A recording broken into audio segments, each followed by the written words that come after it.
Welcome to the Know Your Ancestors podcast. I'm Megan Hillier, and I just wanted to do a little intro before I share the actual episode here. I recorded this episode with Ruthie Lindsey back in May of this year. It is now October 2025. Took some time off of the podcast and have just been getting into it. So I am so grateful for Ruthie's patience with getting this episode out here. It was so fun to talk to her about her ancestors. On this episode, Ruthie does give a little bit of an introduction of who she is, but I feel like I just want to share a bit more about her and her amazing work. So Ruthie Lindsey is the author of There I Am, The Journey from Hopelessness to Healing. It's a beautiful memoir about learning to live and love again after incredible pain and loss. And we talk more about this book in the episode and how she's even evolved since writing that book. She was also recently featured in People magazine, sharing her story of surviving a devastating accident and finding her way back to joy. So now Ruthie helps others through her coaching, speaking, and writing, guiding people toward their own healing, self-compassion, and connection. So I can't wait for you to hear this conversation and hear Ruthie's wisdom, her love, her vulnerability, and her willingness to share her story to help others heal their own. All right, welcome to the podcast today. I am so excited for today's interview with Ruthie Lindsey. If you are not familiar with her, you're going to love her. And I'm excited to talk with her about her story and then share some of the research that I found about some of her ancestors. So, Ruthie, I'm excited to get started. So glad that Thank you are here you. and said yes. It's Well, always, thanks so much. Thanks for thinking of me. This is stuff yeah. that I'm very, very interested in. So this is Oh, good. exciting. Yeah. So, for those that don't know you, can you just give a bit of, I know you have quite a big story. Like you wrote a book and you have a lot that you can share. But can you give us just a little summary of who you are? And then we'll go a little more deeper into your work. Yeah. My name is Ruthie Lindsey. I live in Nashville, Tennessee. I am a transformational coach and speaker and author and have kind of a crazy story, and it's all invited me into doing some pretty deep work. I didn't understand anything about like preverbal trauma or, childhood trauma. I thought everything that I've experienced and all the pain I've kind of suffered with later in life or starting in my 20s all started with dying in a car accident, which I did. And a wire from that car accident, from a fusion I had from breaking my neck, ended up piercing my brainstem. So I got a, pretty large brain injury and lived in a bed for 7 years and was on every narcotic under the sun and hated my life and wanted to die for a very long time and did everything I could to not be here. I mean, as early as I can remember, I didn't want to be here. I remember Mm. even as a kid, I felt homesick on this planet. I'm like, this cannot be. It all felt crazy to me and how we treat each Mm. other and how we treat animals and how we treat the planet. It just felt crazy to me. And so a big part, I think, of my Earth School curriculum, my Dharma, has been learning how to be here and all this pain and suffering. And we all have our stuff, but I barely skimmed the Mhm. surface, has Mhm. been the deepest invitation. My body got louder and louder and louder with depression, debilitating chronic pain, overwhelm, freeze, and all of it ultimately has been my invitation to doing this inner work, to coming back into this present moment, coming back into my body, learning how to bring so much self-compassion to the places that I was taught were dirty or bad or sinful or evil or, a lot of religious Mhm. trauma. And it has become my life's work because it's the things that I have needed. I only share the things that have like moved the needle the most for me after being just a very unwell person for very long, for a very, very, very long time and hating my life. Like, I don't believe in actually a place called hell, but I do know Mm. hell because Right. it's been here and I have suffered so much. And yeah, it's sent me on a really profound, beautiful, remembering journey of Mhm. unlearning so much of my conditioning and what society has taught me, and what family, what church has taught me, and what's so wrong with me, and that deep remembering of my belonging, worthiness, goodness, wholeness, deservedness, just because I exist. And I Wow. believe that's true for all of us. And I believe that's like part of my karmic dharma on this planet is to do this work for myself to then be able to walk hand in hand with people and Mm. mirror what's so true for all of us. So yeah, it feels like a massive privilege and it has been no joke. It has been no joke. Holy shit. This Earth School round has been quite the experience and all the things. I'm like, okay, my little soul wanted to experience a lot. Yeah, well, and so, like, a lot of people go through pain. A lot of people have hard Everyone. things. Yeah. Everyone, right? Yes. But then to share that with other people, to use your Yeah. story to help, like, I'm sure that's not an easy thing, a very Mm, vulnerable thing to share those inner experiences of your life yeah. in the hopes that that can help other people. Like, that's a huge sacrifice and service Well, thank that you. you do. Well, I've had a lot of resistance, and they say on the other Mm, side of ours, resistance is our greatest breakthrough. Like, I was the little mhm, girl that learned all my identity, value, worth is in what everyone else thought about me. And mhm, so for me to share the most raw, the places that I felt the deepest shame and embarrassment and just have beat the shit out of myself for, mhm, to share those, to meet them with compassion and to own that we all just get to be so human. mhm, It's the most freeing thing, like, I actually led a retreat last week for clients and former clients, and one of the icebreakers we did was I had everyone write down their deepest shame story, the thing that they mhm, think, like, would kick them off the island, that no one would wanna know them, and it was anonymous, and we all put them in a bucket, and then I read them, mhm. and it was one of the most profound, beautiful things because every time someone's was read, I'd be like, "Who else can relate to this?" Yeah. And everyone would raise their hands. The thing Mhm, that we think is the most shameful, when those parts get to be met with compassion and love and mm, tenderness and feel less alone and seen, it takes the power away and yeah, it's potent. And so that is my work because I wanted to be the perfect little good girl that smiled all the time, that had yeah, all my shit together. And that is just not the human mm, experience. And it's definitely not mine. yeah. No, that's a huge thing. I listened to your book, a Mm. few weeks ago in preparation for this, and I was not expecting it to be maybe this is weird to say, as good as it was. I don't Oh, wow. I, like I'll I take it. I Thank you. I knew it was, like, your story and everything, but it read like a novel. Like, I Mm, was like, "I gotta listen thank to this. I gotta find you. out what happened." Like, it was Oh, thank so you. good, Thank so you. powerful. I cried a lot, um, because Oh, some of your story is similar, yeah. to my husband's, Oh, and so wow.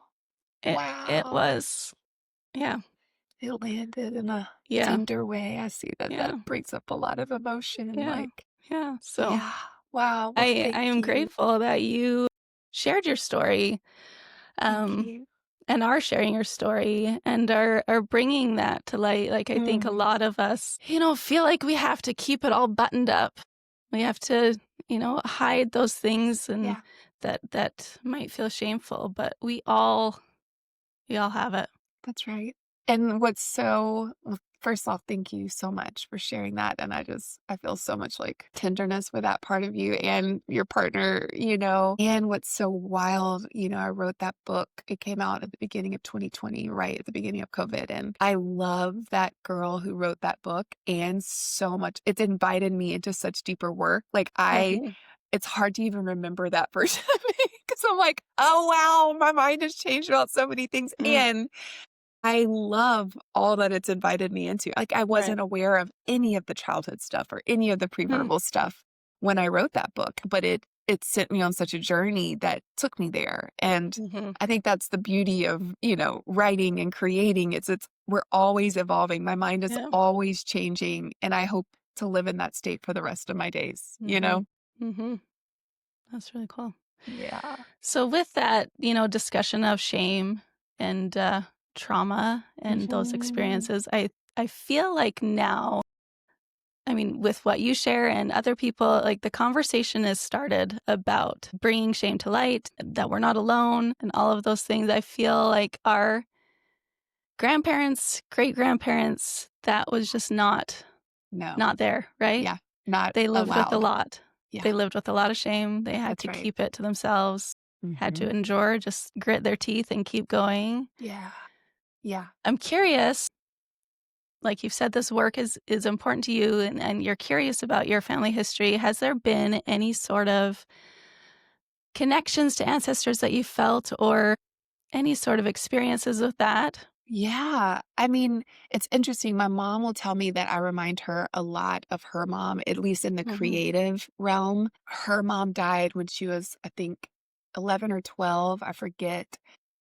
I don't know much about her. I know that mhm, I feel like I've heard my mom say that she feels like she died of cancer, but she thinks she mm, actually really died of a broken heart. I think she mm, had a ton of trauma and she was married to an alcoholic and everything was very performative. My mom had to look perfect every day and she would dress they had no money, but they would like mm. she would literally I'm like, that is a Sound of Music moment. She would like make outfits from the drapes and like because they Oh, had to wow. look perfect on the outside, but inside was like so much trauma and that none of Mm, that was talked about, you know? It right. makes sense to me that my grandfather turned to alcohol and, Mm, like knowing his story and yeah, there weren't a whole lot of tools and, when my mom started having children, so much of her trauma came up very full force. And again, she didn't have a whole lot of tools and it's not a lot of stuff that you talk about. And in my family, like I was the first person to ever do therapy because I had nervous breakdowns and I like my mm, little body carried so much epigenetic generational trauma and I had my own experiences as Ruthie in this life. And so I remember hearing this years ago, and I believe it with every part of me, but like addicts are the truth tellers of their family. mm. The ones that have the mental health issues are the truth tellers of their family because they just can't handle all these Yep. things. It's like the sirens are going off and everyone's acting like everything's perfect and good and normal. And my little body was like, I'm not Gotta okay. get this out. Yeah, and then, of course, then there was a massive big T trauma of dying in this car accident and then Right. this major brain injury, but I don't think a whole lot of the needle was being moved until I started doing a lot of the childhood pre-verbal understanding, and 2 things get to be true, like, in my work with my clients, in my work with myself, I believe in that non-dualistic both and. Mhm, My parents love me so much. My dad's passed now, but they love me with every ounce of themselves,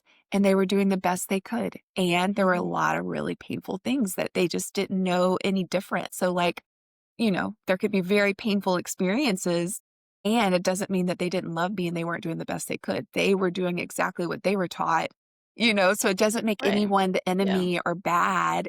And it Mhm, doesn't mean you don't get to feel anger and all the feelings. Like mhm. both things get to be here at the same time. Yeah.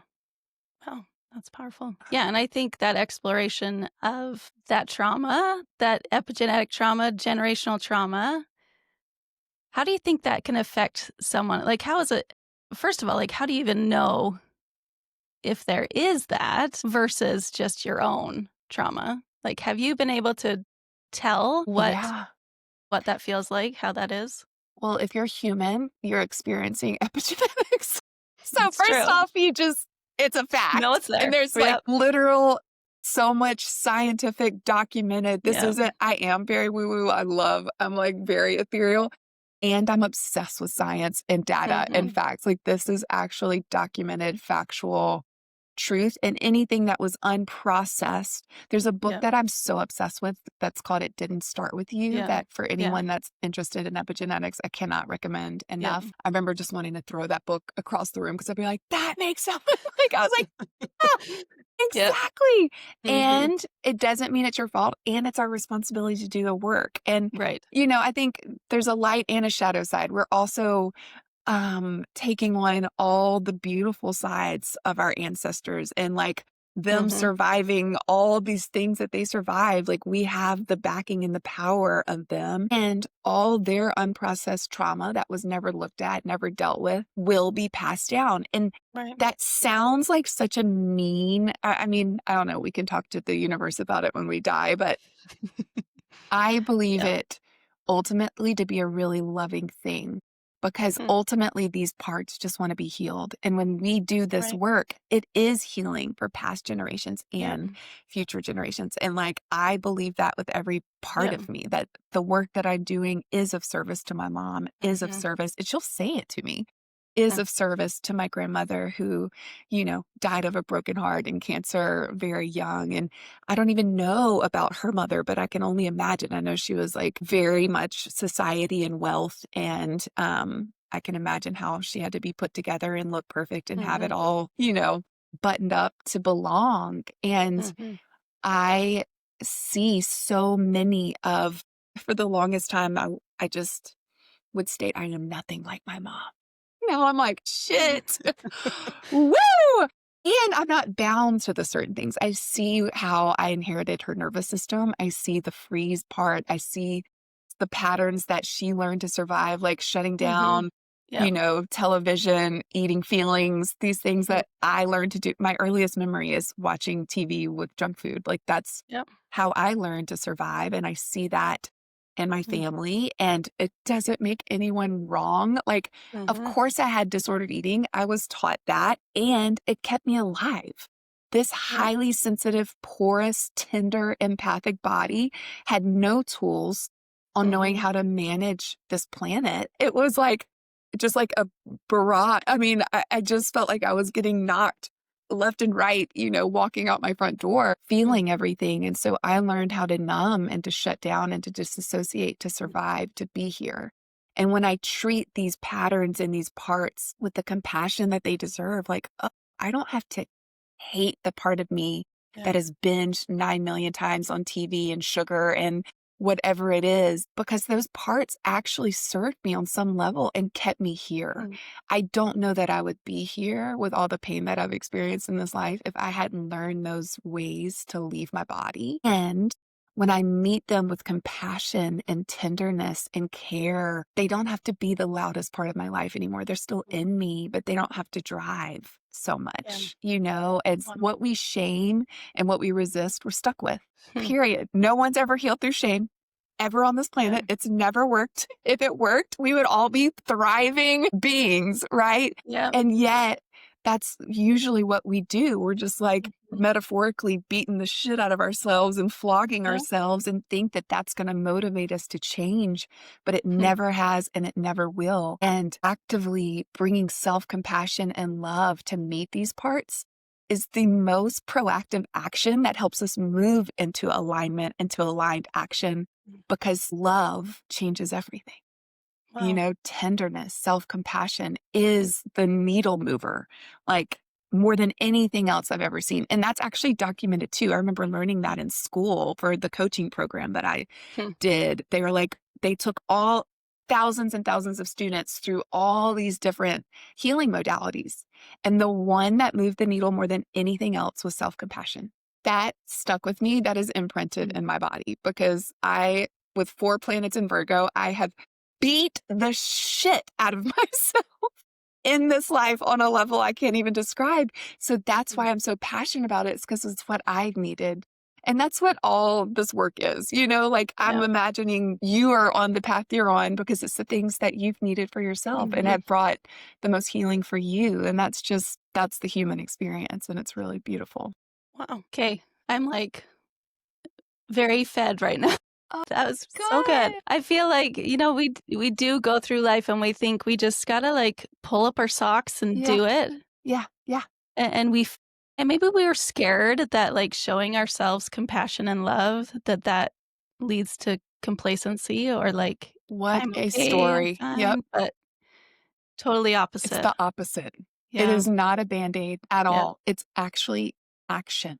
It is the Mhm. most loving because when we meet those tender, honestly, in my relationship with my partner, letting him see the places that I've hid the most, that I felt the deepest level of shame and Mm, embarrassment and rawness, letting him see me in those places and meet me with love and tenderness has been some of the most healing, mm. transformative work of my life because it's just a mirror of what I also get to offer myself. And Right. nothing about that made me more complacent. It actually Mhm. brought me more agency and more freedom and more healing because it's gotten to the root, to more of the core parts of me that belong here, right? Wow. Like we think that Yeah. only our good, sweet, politically correct parts belong.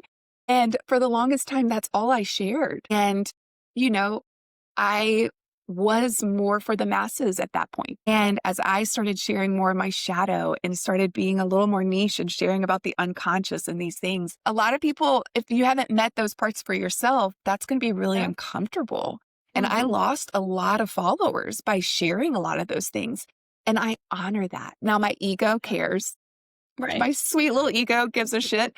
My higher self is like, my gosh, Mm. yes, take care of yourself. And it's going to magnetize and draw more people that are really wanting to dig in deeper and to go and learn so many of these parts and meet these unconscious patterns that are keeping us Mhm. stuck, that we're Yeah. shaming and hating and avoiding, that are literally keeping us so stuck Yeah. in our patterns, So passionate about this work because it's everything that I need for myself. Yeah. Yeah, and I've heard from a lot of people, like, as I talk about, finding out what our ancestors' trauma or life experience was, they're like, "Well, does that just excuse my behavior?" Like, if I find out that why my grandfather was an alcoholic, what now, Yeah. And I think it's the same kind of thing. Well, you can have that compassion that Mhm. maybe those patterns have passed down to you, and instead of excusing your behavior, you can have compassion for your behavior. Yeah. And I remember hearing years ago, it's like, it's not your fault, but it is your responsibility. Right. But we get to even meet that. We get to meet the resistance we have. We get to meet our victim parts. Oh my God. I have been parked in victimhood so much of my life. I love that little part of me. She's so precious. And when I live in that place, I lose all agency.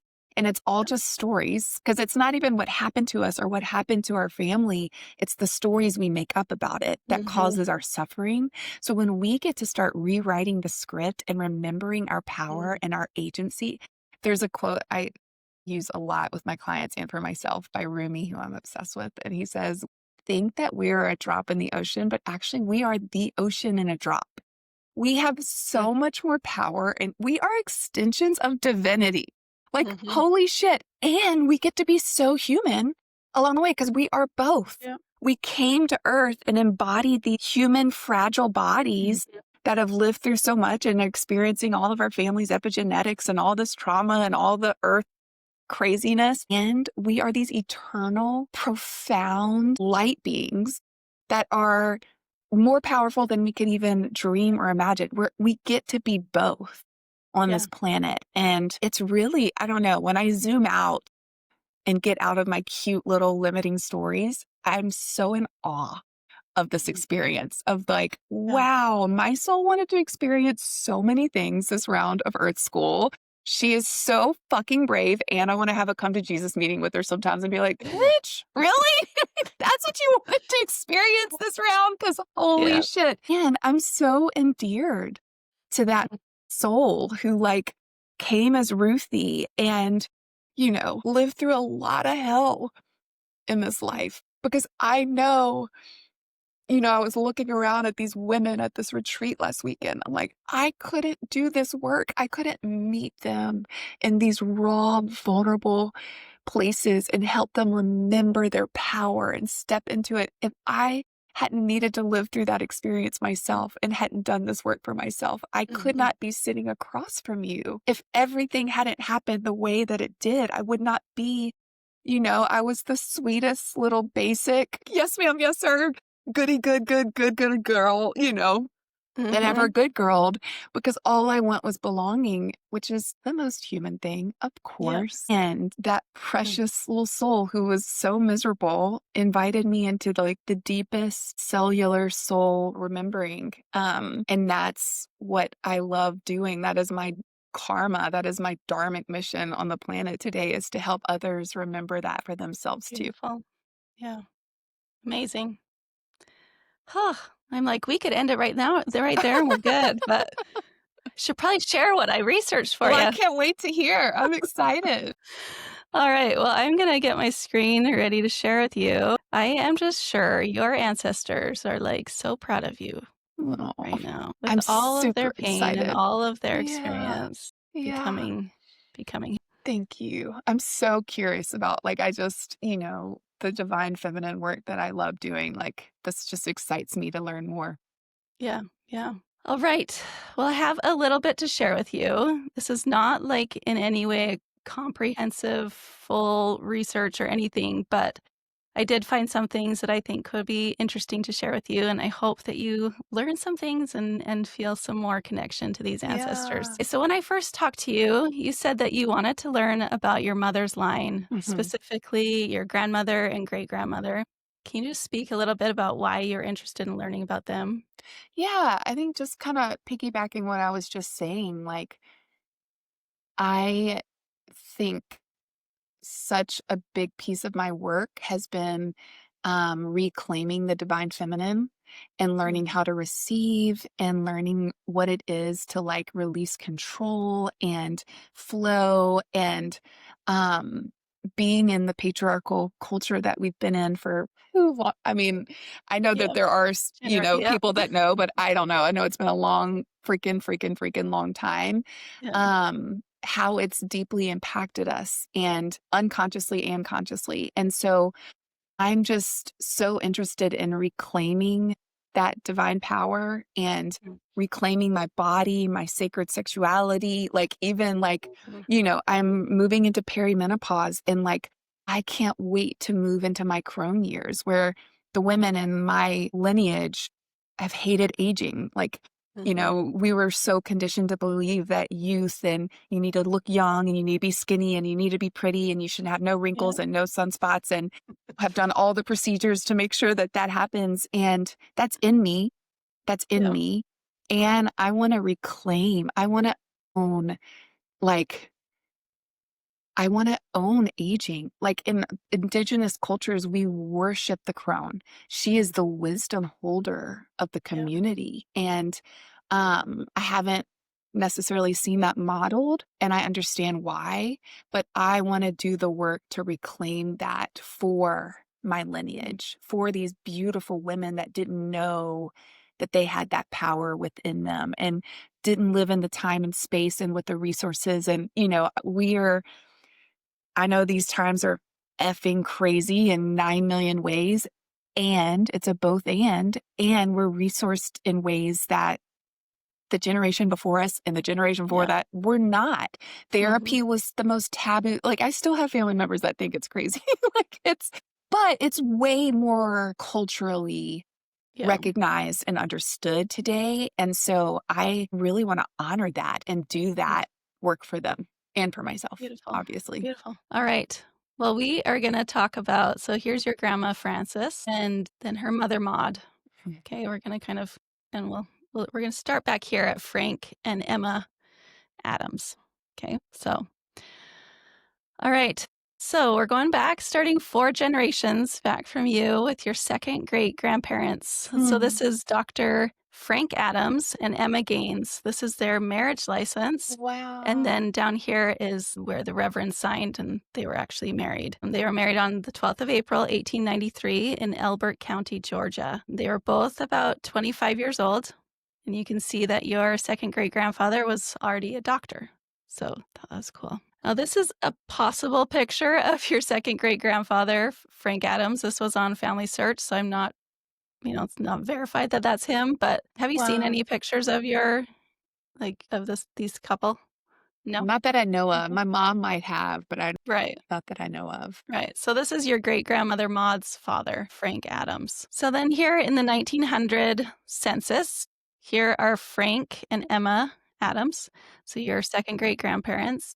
They'd been married for the 7 here means 7 years, and they had 2 children and 2 still living. So here's your great grandmother Maud. Here she's 3 years old, and then Mm. her younger brother Thomas was, I think that's a 3 months old. So Frank was a physician and he owned his own practice and they owned their own house. Okay. So here on that same page, I noticed that there were some other Adamses on the same page, and they're actually Frank's 2 brothers. So they lived Mm. next door to them. Hiram and Early were his brothers. They are actually farmers, and Mm. so they might have all lived on the same land. And Frank had the house or whatever, but Yeah. they all lived together. So that I thought that was so I looked at Interesting. what whoops what other kids were your great-grandmother's age. So we have Maud was 3, your great-grandmother, and then Hiram had 2 kids that were 4 and 2, and Early had 2 daughters that were 5 and 3, so I'm Mm, sure they were all just playing in the yeah. farmyard, Wow. growing up together in Elbert County, Georgia, which is about here for those of you who aren't familiar where that is, and Yeah, I'm which I not. wasn't. No clue. Kind of right along the border of South Carolina, kind of at the north part of Georgia there. Interesting. Okay. Yeah. So what do you think your great-grandmother's childhood might have been like, Maud, growing up on this farm with her cousins and I honestly I've never even heard her name. Oh, really? I know my mom might have, but I Mhm. know nothing about her childhood, who she is, what her Mhm. experience was as a human. I know nothing. So I'm a Yeah. blank slate with that for sure. 'Cause, Yeah. like, I just never assume people's lives are easy. That just doesn't Mhm. even cross my mind. And so, yeah, I don't know. I hope it Yeah. was a loving home and caring and all the things, but I don't know. Yeah. Yeah. Yeah. So, um, 6 years after that census in 1906, Maud's mother, Emma Adams, passed away. So Maud would have been 9 years old with Wow. a younger brother, Tom, who was 6, and then her Mm. sister, Flora, who was 3. Wow. So Maud's mother, Emma, was just 33 years old at the time of her death. I tried to locate a death record, but I couldn't find anything. Georgia death records don't start till 1919. I couldn't find any church records, but with more research, we might be able to find something to kind of find out why or how she passed away at that young. But this is her headstone. It's kind of Wow. hard to read, but it says Emma F., wife of F.L. Adams, born July 18th, 1873, died July 24th, 1906. And it Mm. says, in life, she exhibited all the graces of a Christian. In death, her spirit be turned to God who gave it. Mm. Thought that was a beautiful Wow. writing there on her headstone. So that's Maud, my great-grandmother's mother. Yeah. Okay. Yeah. So your second great grandmother. Yeah. Wow. Yeah. So about 3 years after that, your second great grandfather, Frank, married Tallulah McMullen, or Lula, that she went by. They were both about 41 years old at the time of their marriage, and I don't think Tallulah had ever been married. So she was single, didn't have any children. So your great grandmother, Maud, was 12 Mm. by this time, and then her younger sister and brother were 9 and 6. Then here's that census the following year in 1910. You can see Frank and Lula here.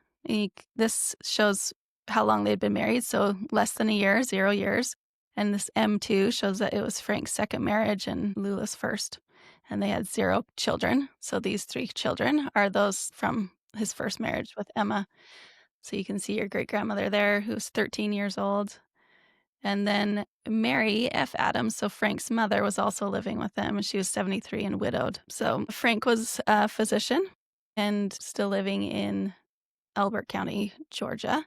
They weren't living right next door to those cousins anymore, but they were living close, a few pages away in the census, so not too Okay. far. So what do you think that might have been like for Maud? You know, her mother's passed away, her father's remarried, she's the oldest daughter. Trauma of losing a parent that young, I Yeah, have only the experience of my own mom losing a mother that yeah. young and her dad remarrying and the trauma that Mhm. ensued. So I can only imagine, especially as the oldest girl, taking on the role, especially for the Yeah, few years before the new right, Lula came through. Like she was so young to, take on that role of mothering very right. small kids.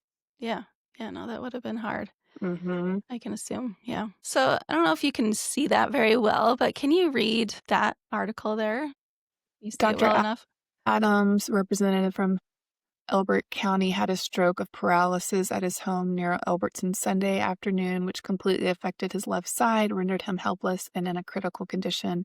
Attending physicians say he has slight chances of recovery. Dr. Adams is a practicing physician, is a prominent in fraternal circles. Don't know what that means. Being in Mason A Mason. Oh, wow. Mhm. Odd Fellow and Woodman, and served on the County Board of Education 8 years before going to the legislature. He is 50 years of age. He is married and has 3 years. He was in legislature? Yeah, that's what he said, so I'm not sure. I think he was on, like, the county. I'm not sure exactly what that means. County But this representative. next this next article says that then he had to resign from being, a representative of the county. Mhm. Um, well, it says, several weeks ago, he forwarded his resignation to Governor Dorsey last night. It is understood that several parties from here will ask the governor today to order an election to fill the vacancy. So I'm not sure exactly what his position was, but Mhm. he suffered a stroke. Wow. And this was a month later that he resigned, so it must have still been pretty debilitating to not Yeah. be able to serve in that. As far as I could see, he was still a physician as he went on, but maybe had to minimize all the things he was doing. So at that time, when he was 50 years old, your great grandmother Maud was 22 years old, and then her younger siblings were 18 and 15. So they Okay. were a bit older by now, but I'm sure that would have been a tricky thing, a hard thing, For and sure. hard to go through there. So now 2 years later, here's your second great-grandfather, F.L. Adams. He was 51. They were living on a farm with Lula and their youngest daughter, Flora. It's likely that he and his second wife never had any children. At least they weren't ever listed there, and he was still a doctor there. And then, by 1942, at the age of 74, he passed away. So you can see that he says he represented Elbert County in the legislature several years ago. So I guess that's what, as a, I'm not sure what the positions are in the county and legislature and anything in that county, but had some sort of political stature there. Gotcha. Yeah. So he was 74 years old and retired recently and was a physician in Elbert County.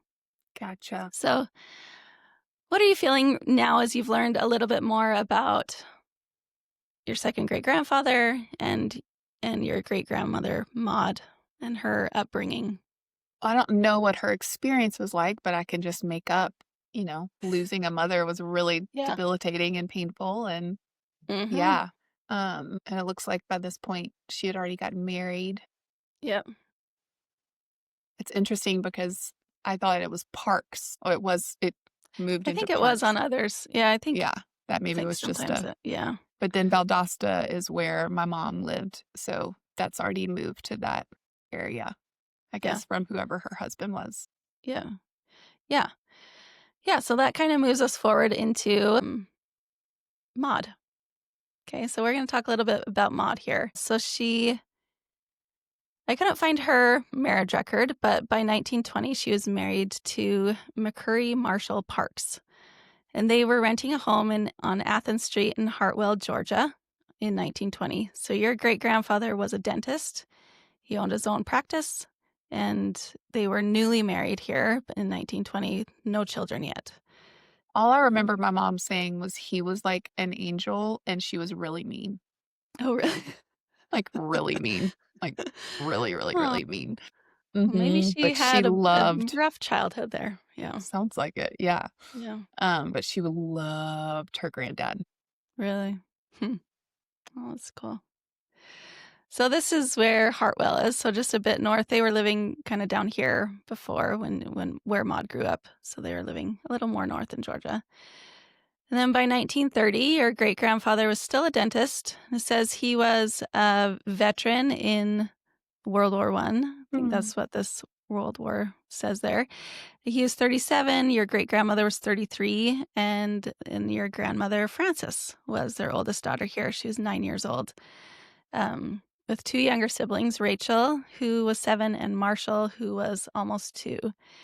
Now, they were renting a home. You can see this R here stands for renting, and it was $45 a month at 1200 North Toombs Street in Valdosta, Georgia. So by now they had moved down to Valdosta. Is that how you say Mhm. that? Yeah, Valdosta. Yeah. Mhm. So quite a trek from where they were living before. And this is that home that they were living in. From Wow. what I can see, this is likely this.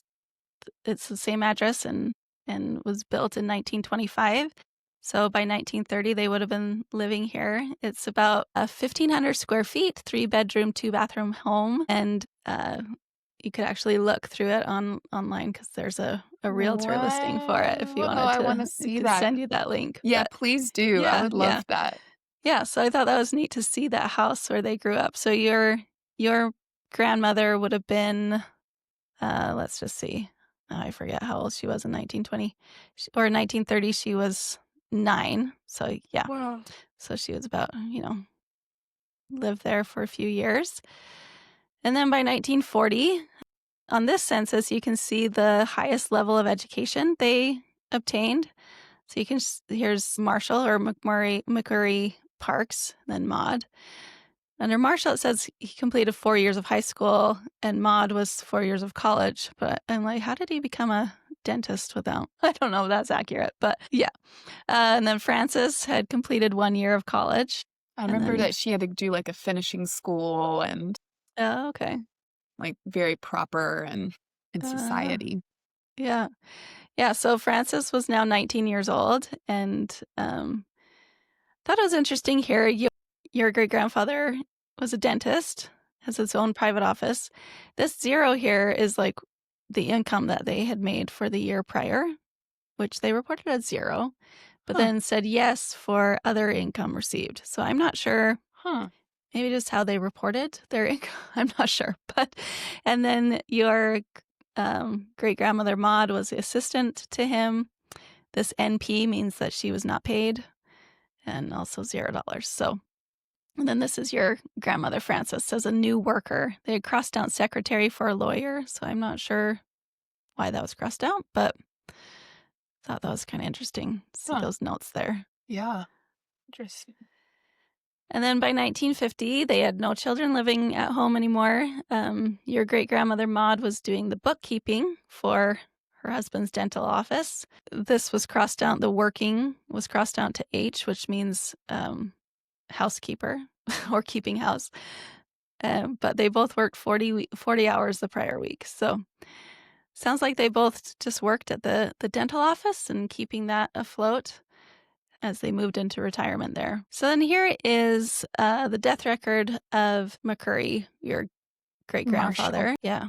He died in 1957, so just 7 years after that last census there. I guess that's the index, not the actual record, but um, he had passed away by 1957. And then I believe your great grandmother Maud passed away in 1980. So she had quite a few years on her own there. So now we move to your grandmother, Frances. So here's her and your grandfather's marriage record.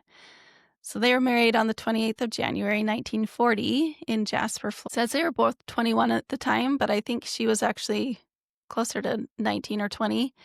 Um, Ray was a druggist, is what it says, and Frances didn't have an occupation at the time. But you can see their signatures here. I don't know if you can see that very well, but Frances Parks there. And then here's the marriage announcement of them in the newspaper. So this gives a little bit of background of her. It says the bride is a graduate of the North Avenue Presbyterian School of Atlanta, and later she attended the Georgia State Women's College.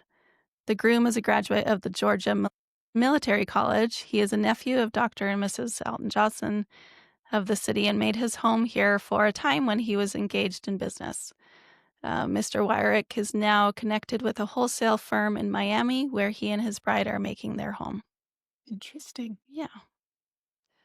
So then here they are in the 1950 census. You can see Ray Wyrick and Frances. She was 29 and he was 30, and they had 3 children by that time. So yeah, 8, 6, and 3 years old. And it says that he was a supervisor of a match manufacturing sales office. Okay. I'm not sure, but they were in, it was actually not Valdosta. Didn't change that. They were in Florida, I believe, by then. Maybe Jacksonville. I think so. I'll have to check that. I just copied and pasted and must have not changed that Valdosta, Georgia there. But yeah, they were in Florida by then. Mhm. So yeah. So then here is the obituary for your grandmother, Frances. So you had said that she died of cancer, or you thought of a broken heart. Um, what it says here is that she died in New Orleans after a short illness. Yeah. So They didn't talk about it. My mom didn't even know she really, died of cancer until a year later from a friend. Oh, interesting. Hmm. Yeah, so by this time, this was in April of 1961. Your mother would have been how old I think 12, by I then? think she About said. 12. Hmm. Yeah. Yeah, so that would have been a hard time, I'm sure, for her, Horrible. your siblings.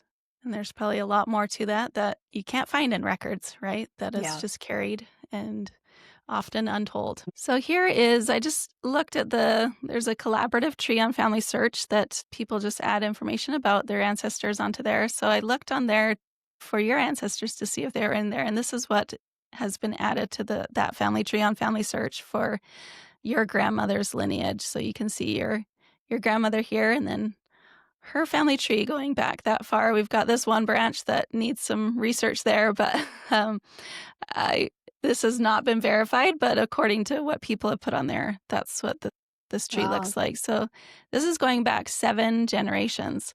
So Dang. these people on the end are your 6th great grandparents born in the mid 1700s. Wow. So it's a very American ancestry that you have on your Hmm. grandmother's line.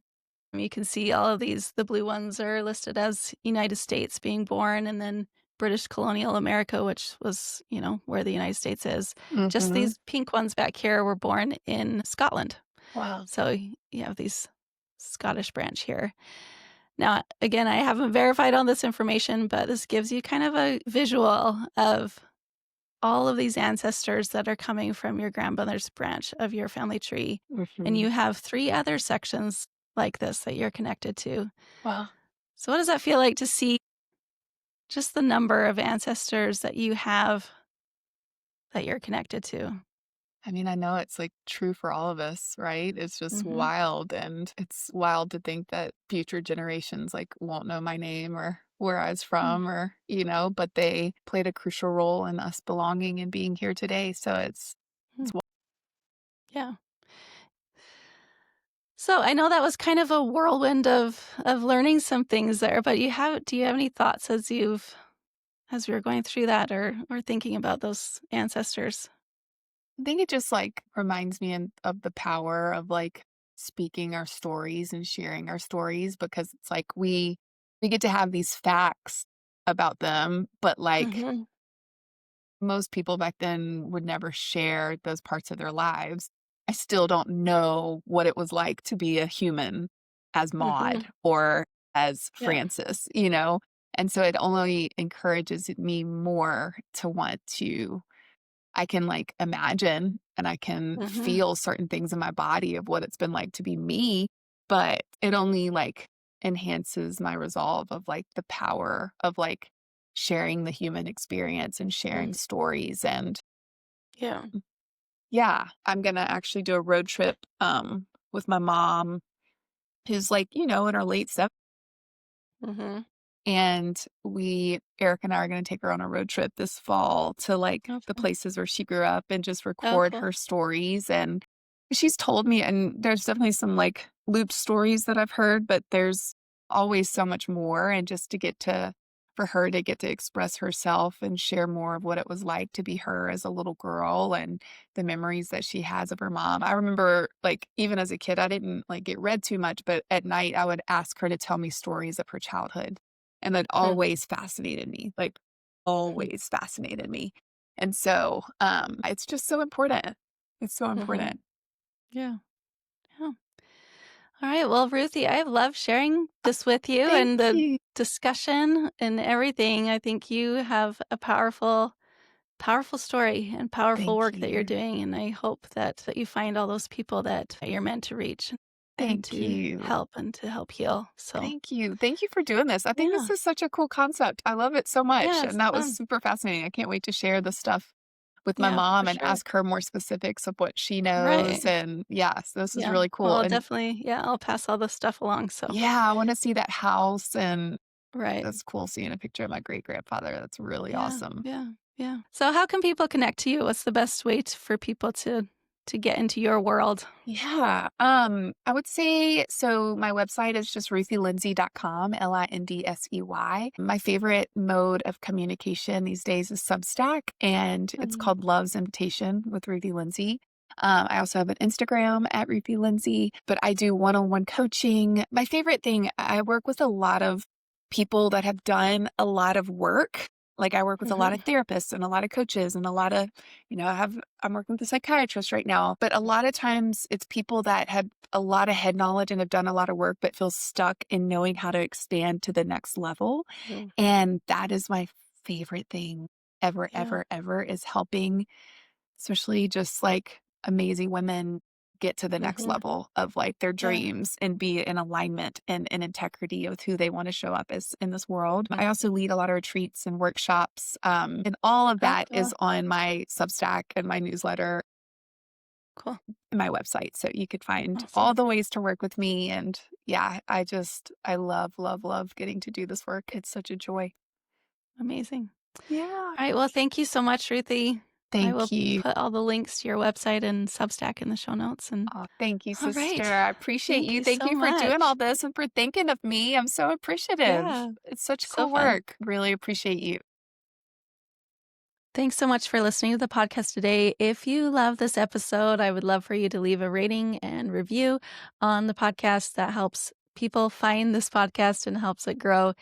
And also, if you would like me to do research for your own ancestors, like I did for Ruthie on this episode, and even diving deeper into your lineage, go to knowyourancestors.co/services to sign up for a free discovery call with me. We can chat about what's possible and what I can help you with to learn more about your ancestors and help you understand their stories so that you can understand yourself better. Thanks again for listening today, and we'll see you next week.